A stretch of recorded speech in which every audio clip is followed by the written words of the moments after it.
Excuse me. All right, thanks for joining for this Tropics in the Afternoon, as David says. Yes, this is not Tropics After Dark. This is Tropics, just before dusk, right? This is, we'll have another one later on, but yeah, this is the rare daytime update, right? We're still tracking Tropical Storm Nicholas out there in the Gulf of Mexico, getting closer now to the Texas coast at this point. As you can see on the visible satellite imagery, this has been kind of a wacky storm, to use the best term I can come up with. How you doing, Kristen? Nancy, thanks for joining. Lashley, that seems unfortunate. Forecast of wet and wet with moist. Gulf Coast updates. Yes, JJ, that's right. A lot of wet and moist coming up on this forecast. Excuse me. So let's take a look here at what we're seeing on the visible satellite imagery, and what we have on there right now. Obviously, look, I mean, you can tell it's a decent tropical system. We can see that tropical look on it, that classic tropical look that we see with these storms. That's what we have right now. But this thing has been really kind of pulsating as far as like the low level centers. They've really had trouble, trouble with this thing from the start, locating one of these, the low-level centers of circulation. And really today, the low-level center really hasn't been that dominant. I mean, they found it to the south, they found it to the north, they found one to the east, but it's really these little rotations or vortices kind of all rotating around a central mean center somewhere in here. So it's kind of complicated, it's confusing, so that's kind of what we've been seeing since this thing has, from the start as it's moved to the north. So it's never really developed a really solid low-level center of circulation, but it's developed enough that, that we've seen an intensification now up to about 65 miles per hour. But like I had, told y'all earlier on the page, I said this could become a Category 1 hurricane. It may or may not. I don't think that's really going to be the primary issue with this, whether it becomes a hurricane or not, because it's not really going to change the impacts that we're going to see from this, because, yes, we're going to see some surge along the coast, and that could be an issue. Will 5 or 10 miles per hour make that big of a difference when it comes to the surge? Probably not so much. Big difference between 65 and 75 miles per hour? Yeah, it's 10 miles per hour. But again, if it becomes a Cat 1 hurricane, yeah, I mean, it could, but that's not going to make a big difference in the impacts that we see from this. The rainfall is going to be one of the biggest issues from this, and hopefully, we don't see those huge totals that we saw last night being predicted, and we can avoid some of the flash flooding, but the risk is certainly there as this thing is not moving very quickly. So that's a look at the visible satellite imagery. You can look at the water vapor and kind of see what's going on here as far as the story. Look at all that dry air here. We've had this trough centered over here, something like this, and it's been putting this shear on the system from the very start. It has not really stopped. And so that's what we've seen. A lot of these storms are really south or northeast of where the center of circulation has been. And so it just hasn't gotten that opportunity to have those perfect conditions that we see sometimes. Thank goodness, to be able to rapidly intensify. And that's a good thing, although we could still see some intensification before it makes landfall. It's at 65 miles per hour right now. It could still get to 70 or maybe a Cat 1 hurricane. But again, I don't think that's going to be the big story with this one. I think it's going to be the rainfall still that we're going to see that could be a problem. And just to kind of show you, this is where the National Hurricane Center had the storm plotted at 4 p.m. and it was 65 mile per hour winds and gusting up to about 75. The north-northeast movement now at 12 miles per hour. So it's still going at 12. It's probably going to see some sort of slowdown happen as we get landfall and we get some of that convectional friction happening. We're going to have the rainfall increase as well as it starts to make landfall. We'll see the banding start to increase as it does move in. But this is a look here at, notice where all the rainfall is located, well northeast of where they have the center plotted from the National Hurricane Center. And like I mentioned to y'all yesterday, there is nothing going on here on the western side of this thing. Normally, obviously, with a center of circulation, if that's where it's located, with a normal, healthy tropical storm or hurricane, you have storms that are wrapping totally around this thing, and we're just not seeing that right now, and that's because of that dry air that's on the western side here. You can see all that dry air over in that area, kind of on this side, kind of trying to get its way into the core. So the majority of the stuff is going to be to the north and the east of the system. That's kind of what we've known from the very start, and that's what we're seeing right now currently. So let's take a look here at, first and foremost, this is something I've been watching the entire day. This is a live view, by the way, of Galveston there by the pier, and where they have Ferris wheel and the roller coaster, that thing that spins up there. I forgot the name of it. But I've been watching this image from earlier this morning, actually, and just watching the surge or the water, and it's hard to really tell, but the water and the way the shore is, the water was like out here to start off, or maybe even out here it was coming up to. But now, the water has certainly, now it's coming up. You can see where it's kind of left. It's way up here. So I don't know the orientation and how often the water gets on this roadway here in Galveston, but I would imagine that it's, as the storm moves in a little bit closer, we're gonna see that water probably get close to this roadway. I think that's is that Seawall Boulevard, I believe, in Galveston. Maybe y'all could tell me. I think that's Seawall Boulevard there. Along here, but the water is going to get very close, maybe to this roadway as it gets, as the storm moves in a little bit closer. So continue to watch that. But that's a live view of Galveston. You can see the trees, obviously some pretty decent winds. I'm not sure exactly what type of winds they're seeing there, but it's been pretty decent. You can see sustain. These palms are wiggling a lot, so I don't know. And there's a look at the camera freezing right there. So there it goes. So yeah, it's been interesting to watch this. This is live on YouTube, and just kind of seeing the water progressively pushing a little bit closer to the road. So not sure. Oh, I got you. Okay, so it's hard. Yeah. So from the perspective here, JJ, it's hard to see that there is a kind of a elevation here coming into the road. So yeah, all right. So you're saying a 12-foot surge would be necessary. It's hard to tell from this angle. It really looked like, from this angle, it looked almost flat that the water could come right in. But if you're saying there's a little bit of an elevation there, yeah, there probably is. So it's going to take more than this type of surge to probably get on the roadway. So that's good. So yeah, that probably won't get over that wall then, at least hopefully, right? They're only expecting 2 to 4 feet or 3 to 5 feet, so I would imagine that will not get over and onto that roadway. So thanks for clarifying that. Hard to tell from the angle I was looking at here, so that's a little bit more clarification. So appreciate it.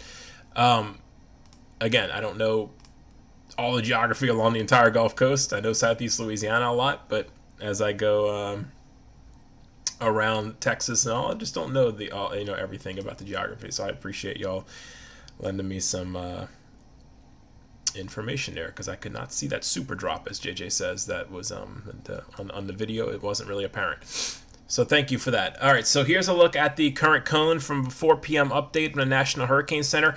Now, they do have this, just making landfall. I think we talked about yesterday this was going to be very close to Matagorda Bay. And where is Matagorda Bay? I think it's right here. So looks like it could go a little bit east of that now. No, here's Matagorda Bay right there.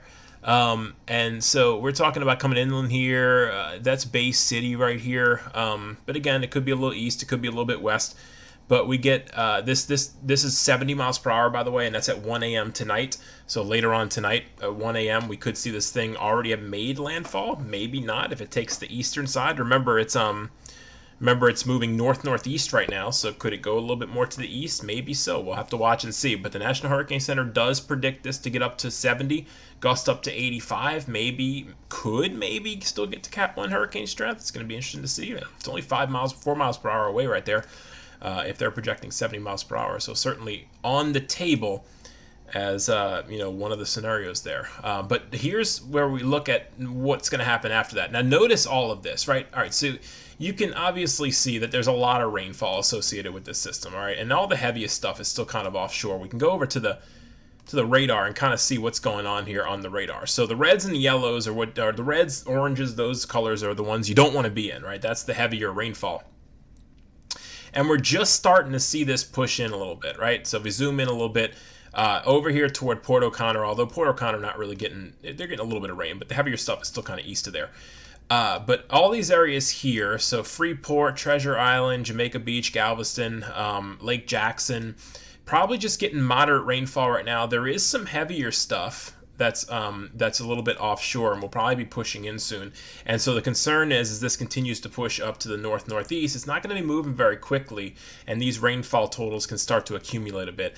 Now there may be some dry air in place here in the lower levels in portions of Texas. So maybe, just maybe, I'm holding out hope that as this thing kind of moves in, these bands move in, that maybe it'll start to kind of wash it out a little bit, and maybe it won't be as heavy as far as the rain rates go, because it's the rain rates that we have to worry about as they continue to drop over and over again in the same areas. So they have backed down a little bit, except the National Hurricane Center prediction yesterday we were looking at 15 to 20 inches of rainfall, and now what they're showing, we find it, this was kind of what they're showing here. Let me reload it. But now they're showing this orange is 6 to 10 inches of rainfall. So I'm not showing you. There it is. There it is. So that's definitely down from what we saw yesterday. So we're not seeing those pink little areas that we saw yesterday in there. However, with that said, again, this is just a rainfall projection, and you still have to watch. Let me find it. I have so many things open here. That's not it. Here it is. All right, so this pink area now, these are rare. They don't issue these pink high, areas here very often, but there are some areas here. This is a high risk of flash flooding in those areas. So if you live in those areas there, and you're in that pink area, there is a high risk still to see some flash flooding from the system as it moves in slowly. Okay, so just because the numbers have backed down, I'm hoping that's going to be accurate, because 6 to 10 is a big difference than 15 to 20 and some of the 30-inch numbers that we're seeing. Okay, so if we can get just 6 to 10 inches, that would be great. I think it's a given we're going to get at least 6 to 10 inches. But with that said, they still issued this high area here in this pink. Okay, so pay attention to that. And now even Houston moving in a little bit, stretching down here, and well over here as well to Louisiana, southeast Louisiana. Okay, so if you're watching from southeast Louisiana right now, we're also in the moderate chance for flash flooding as well, as this starts to come in and then bend off to the northeast. All right, so there's a lot at risk here for a lot of folks, and big metropolitan areas too, small areas, bigger. A lot of people have a chance to see some flash flooding from this. So yeah, JJ, we hope to not see flash flood emergencies. We've seen enough of those this year already, and enough of them with these tropical systems over the last couple of years. That's the worst thing, is the flash flood emergencies. You can take flash flood warnings, yes, but when you get flash flood emergencies, that's when people are actually flooding and there are rescues happening, and we hope we don't see that. But of course, there is the risk for that. So as this starts to make landfall, here's where the concern comes in. This is 1 a.m. tonight, right? It may have made landfall at that point. Maybe, maybe not, right? But that's 1 a.m. This is 1 p.m. So as you're looking at this mark here to here, that's 12 hours. So 1 a.m. to 1 p.m. tomorrow. Now keep in mind, if the center's right here, remember all this heavy stuff is going to be moving in a little bit. So if you place all that heavy stuff somewhere around here, that's a lot of rainfall falling for 12 hours straight. Okay, so that becomes a concern as far as the timing. And then from here, 1 p.m. tomorrow to here, that's 1 a.m. So now from this point to this point, that's 24 hours. And again, it's not one of those storms that's exiting quickly off to the north or the northeast. This thing is slowly crawling out of here, and all the while it's dropping all that rainfall in this area, which is why this area in pink has been circled for the greatest potential to see flash flooding. Okay, and so that's why that's there. Remember, to the east and the north of where that center is going to be the most likely spot to have all that rainfall. Now, why we have that red area? Because look at the bend that happens now after landfall. Again, not a quick exit. You get the landfall, and then you get some sort of bend happening over here toward Louisiana, and this is not fast moving. Okay, so let's start here, right here, 1 a.m. tonight until right here. That's 1 a.m. on the 16th. So that is Thursday morning. So we're talking 1 a.m. tonight to 1 a.m. Wednesday night. So it's Monday. Yeah, so 48 hours is we're looking at traveling right there. That's the traveling it's going to take in 48 hours. And so remember, you're going to have that flow still we're going to have that flow still as it moves to the northeast out of the Gulf. All right, so remember the center is here. Remember, you still have that tap coming in around the counterclockwise flow around the storm. It's going to be coming in from the Gulf. So I think there's still going to be an opportunity even after landfall where you could still have some of these storms that are streaming in a bit. And so that's why they've extended the red area all the way over here to the east and not over to the west, because remember, the storm's going to be bending in this direction. It might be precautionary right now. There may not be a huge risk of flooding over here to the east, but they need to do it because there is the potential to see some rainfall still, even as this thing makes landfall. I don't have to tell you what type of, what type of risks that you can have from a storm that's already inland. You only have to look back at Harvey in 2017 to understand that, and 2016 flood in Baton Rouge area and a portion of Louisiana. That was just an invest system. It was over land the entire time, but the tap was from the Gulf, and you had plenty of moisture moving in. Harvey made landfall, and the flooding happened well after that. Landfall happened, and so yeah. So just because storms make landfall doesn't mean the threat's over. So I just want to make that point known that just doesn't end the threat right away. Okay, so here's a look at the surge numbers. Again, we were looking at Galveston just now, and again, Galveston 2 to 4 feet, maybe 3 to 5, at the highest. But you see 3 to 5 from Port O'Connor over here to the eastern portion, and then you have 2 to 4 feet along the yellow. But again, it's not a very big storm. It's not a very large, strong storm.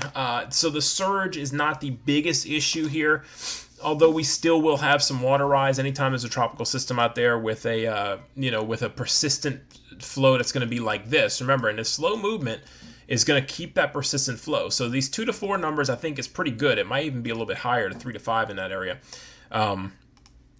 So just keep that in mind. It's not about the strength of the storm. It's about the speed of the storm, and just that persistent onshore flow that can make that water rise. And it just, it happens. You get hours and hours of that. You can have the water starting to push in and get a little bit higher. So I think these surge numbers are, I think they're probably pretty accurate, and they may even be higher in some localized areas, especially if the storm would become a little bit stronger. But that's just something we'll have to just keep in mind and watch for. All right, so let's take a look here as I find some different things. I know some folks are asking about some impacts to certain areas and some tornado threats. So this is a look here at some of the different areas. This is the wind threat, by the way. So, if you can kind of tell what's going on here, Victoria, Bay City here, Lake Jackson, this orange area has the greatest risk to see 58 to 73 mile per hour winds as this thing moves in, okay? That's if you're in that orange area. If you're in the yellow, right, you zoom out a little bit here. And all these areas here, by the way, notice the bend over to the east, so you can kind of see that. So that's a line from Corpus Christi over toward like Lafayette, Louisiana, right? These are areas of the potential to see 39 to 57 mile per hour winds. All right, not that big of a deal, but you do have the potential to see some tropical storm force winds. All right, so that's the wind threat. And then the storm surge threat is going to be here in the areas in orange. Obviously, as a storm moves in along the coast here, yeah, we just talked about that. That's where the highest surge is going to be, in these orange areas. That's where the storm surge warning has been posted. Flooding rains, we talked about that already too. These these pink areas here, Lake Jackson, Angleton, Sweeney, West Columbia, Bay City, Freeport, some of the areas in there. And then you have these, I thought if you look at this, it looked like Galveston, I think, was actually in that pink area. But when you look at this image, it doesn't appear to be so. But it looks like Galveston is, I don't know why it's not showing that right here, but it does appear that Galveston would also be in that high risk of flooding. Houston is in the moderate risk, the red area, all extending through here. Lake Charles, Lafayette, all in that red moderate area. And that does extend over here towards southeast Louisiana. I'm not sure why this image is not showing that. But the pinks and the reds, if you're in that, you do have a chance to see some flash flooding here. And we'll have to watch that. Some of the bayous, the creeks, we know how that works in this area. A lot of them fill up and just overflow in some areas. And then you get the river flooding potential too. So a lot of different things we got to keep an eye on as this moves in. Hopefully it's not, the totals aren't as high as what they could be. But it's certainly something we have to keep a close eye on for the accumulation, the inches of rainfall. It's going to continue to fall as this thing moves in a little bit closer. So that's the flooding threat. This is a tornado threat. Somebody just asked about that. Yeah. So I mean, you look, anytime you have a landfalling system, you can have those tornadoes that drop down pretty quickly, and then come up a bit. So anytime. So all those areas in yellow, you can you can see that. So that would be the tornado threat right there, would be all the areas in yellow. Looking at the infrared satellite, it's been hard to pick out, like I was showing you before, it's been really hard to pick out where the center is located. Every time I think I know where the center is, it's really a little bit lower than it actually appears to be. And you can kind of see that here on the National Hurricane Center's plot. Well, it's actually better to look at it on this one here, because you can go back to the satellite here and see. So look, I mean, they have the center actually plotted here, like almost southeast of Port Aransas and Corpus Christi. All right, so if you go back to the satellite here, so the center is really, they have it like here, right? I mean, if you were to look at the satellite picture, you'd say, no, the center's here. It's about to make landfall across by Matagorda Bay there. But it's not. According to National Hurricane Center, the center's down here, and that's because of that shear. It's been shearing all these storms off to the northeast since the start here. So it's been dealing with that southwest shear, and as it's coming in, it's knocking them to that area. So, you can kind of pick it out a little bit more on the radar. If we zoom out a little bit here, you can kind of pick it out. I think I'll switch over to the Corpus Christi radar here, and that's it right there. Right, that's the center, and it's just east of Port O'Connor area right now, which is sort of odd because the National Hurricane Center just now had their plot southeast of Corpus Christi. So I don't know if we're seeing a center relocating again and what the heck's going on, but I got to tell you, this has been challenging the entire time trying to keep up with where the center is located, and when you think you know where it is, you really don't. So to me, it appears like this could be the northern side of the center here, really approaching the coast at this point, but that's not where the National Hurricane Center has it plotted. So I got to be honest with you, I don't. This is what we're seeing on radar right around this area. But you can see on the National Hurricane Center plot, they had it at 4 o'clock. Now, this was 4 o'clock, but still, it wouldn't have moved that far to the north at that point, right? It's only moving at 12 miles per hour. So I'm officially kind of confused with this one, but that's a look, at what appears to be some sort of swirl happening. But again, you never know with this system because it's been very confusing from the start. So that's the rainfall, though. That's the one thing to just know what's going on. And it does, Mary. It does look like a half hurricane. And the reason is because dry air is killing that side of it. I mean, this is strictly a north and eastern portion of the storm is the only thing that has, any energy here. And it really showed on the recon, if I can pull that up. On the recon from earlier, there was an earlier flight, and I think I might have closed it. No, here it is, right here. This was the flight that they had into the, let me change that over real quick, into the storm earlier when they were searching for the center. And notice these little light blues here and these little blue colors, right, on this side of the storm, these winds they were picking up here. I mean, that's just like 20, 25, 35 miles per hour probably. The bulk of the heavier stuff is over here, like well northeast of where they had the center, somewhere in here. So they were not finding really any action on the western and southern part of this. So yeah, it's kind of dead in the west side. I mean, you'll get a little bit of a breeze over there, but weather shouldn't be that bad if you get west of it. All the action is going to be to the northeast of the center of circulation. That was the earlier recon flight there. It kind of illustrates really what we're seeing there. So still, the biggest risk here is going to be, that's a lot of rain that's going to be moving to the north, and so that's why the high risk of flash flooding is going to be there. So a lot to get through. Remember, it's going to be bending and then kind of bending to the northeast. So it's not going to get out of here very quickly, and that becomes a little bit of concern, obviously. GFS, by the way, has handled this storm and the storms this season very well. The European model has been way west for every storm, and it's always had to conform back to the GFS, but this is the latest GFS. And watch what happens here as we push this forward one step. You can see a deepening of the storm possibly happen just before landfall, and it's illustrating possible landfall tonight just before midnight, but it does show that it could get a little stronger before landfall and possibly get to a Category 1 hurricane. It's not in the prediction, but they have it getting up to 70, but it could be close. So it makes landfall there. This is showing midnight tonight. Starts to break down a little bit, obviously, and weaken as far as the winds go, but you notice how the rainfall still sticks around. And then even as we go into tomorrow, this is tomorrow at noon, you see the rainfall now drifting off east into portions of Louisiana. And then this is tomorrow night at midnight, still falling, and really still falling as we go into Wednesday until we get into really Thursday. Wednesday evening, Thursday is probably when things start to clear out of here and become a lot better. So it's going to take a while. This thing's not moving fast, and so that becomes a little bit of an issue there. As far as the models, a pretty good agreement here, but you do see they're all showing the 48 number there. It's going to take 2 days here for this thing to drift off to the northeast here. So like I've been mentioning since the beginning with this one, this has appeared to be a flooding threat the entire time.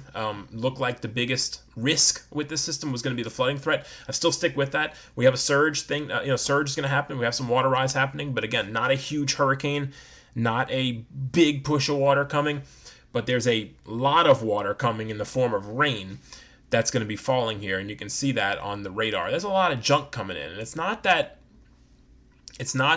we couldn't handle this if this thing was moving 15 to 20 miles per hour. It's going to be the speed that it's going to be falling that could cause some concern. So I'm hoping that the predictions may be a little bit lower and we can get out of this without any major flash flooding. But again, that is the big risk with Tropical Storm Nicholas. It's going to be the flooding threat moving forward here. So that's the latest on Tropical Storm Nicholas. It's getting close. Again, it's hard to tell where the center of circulation is right now. It appeared to me on the radar that it was pretty close to the Texas coast. I'll be interested to see if maybe they're finding, when they fly back into this, they should be flying in. And they're flying in as we speak. Right now they're actually flying the planes in there currently. And I was taking a look at this to see what they're seeing yet. I haven't seen any. That was the one that was finished. This is the one. They are en route to this right now. They're flying out of, I guess is that Keesler over there? But it looks like they're flying out of there, going across Louisiana and into the storm. So it's going to take a little while for them to get there. They're going to get some new information in there for the 7 p.m. update. Hey, Sharon, thank you for that, watching from Houston. I know you're, so you evacuated Lafourche over there to Houston, and now you're dealing with this over there. Geez, that sounded like when I evacuated for Katrina back in 2005 to Lake Charles, and then Rita came after us there. We had to get out of there for that one. Same kind of situation for you there. That just sucks. So yeah, we'll look at the update from the National Hurricane Center at 7 p.m. See what they're thinking about the center. See what they're picking up, any more winds. But it looks like that recon flight is en route right now and should be getting there within the next half hour or so. So that's the latest on Tropical Storm Nicholas. I'll continue to keep you posted in the page for the rainfall. Could be looking at landfall by Tropics After Dark tonight. We could see a landfall happening depending on where they find that center of circulation. Let's take another live look before we go here at the at Galveston and see what's going on there. Yeah, a lot of water pushing in there, but as JJ said, there's a seawall there. Can't really tell too much from this video. I couldn't see the incline there, but should be okay. But you can see the water. I told you earlier it was way out there, but it has definitely come in a bit. So probably will continue to come in a little bit more as we move forward. So that's a live look right there at Galveston, right there near the historic pier and the little theme park area with the Ferris wheel and all. So that's the latest on Tropical Storm Nicholas. Stay with the page, y'all. I'll continue to keep you updated. This has been a confusing storm, but again, main threat is going to be the rainfall. Got to watch that closely as the radar moves in. So thank you guys for joining for this tropical update. Stay with the page for some updates. I'll update y'all as the new National Hurricane Center comes in. The National Hurricane Center update at 7 p.m. See what they're thinking about the center. See if it's a little bit closer than they think. Thank you, Terry, for watching from Northern Galveston County. Keep watching. Definitely heading toward you in that direction. So stay with the page here, and thank you guys for following. I really appreciate all the followers of this page. Share this video if you'd like to. Otherwise, I will most likely see y'all later tonight during Tropics After Dark. All right, everyone, have a good rest of your evening, and stay safe out there. A lot of rainfall pushing into Texas. There's a look at the radar.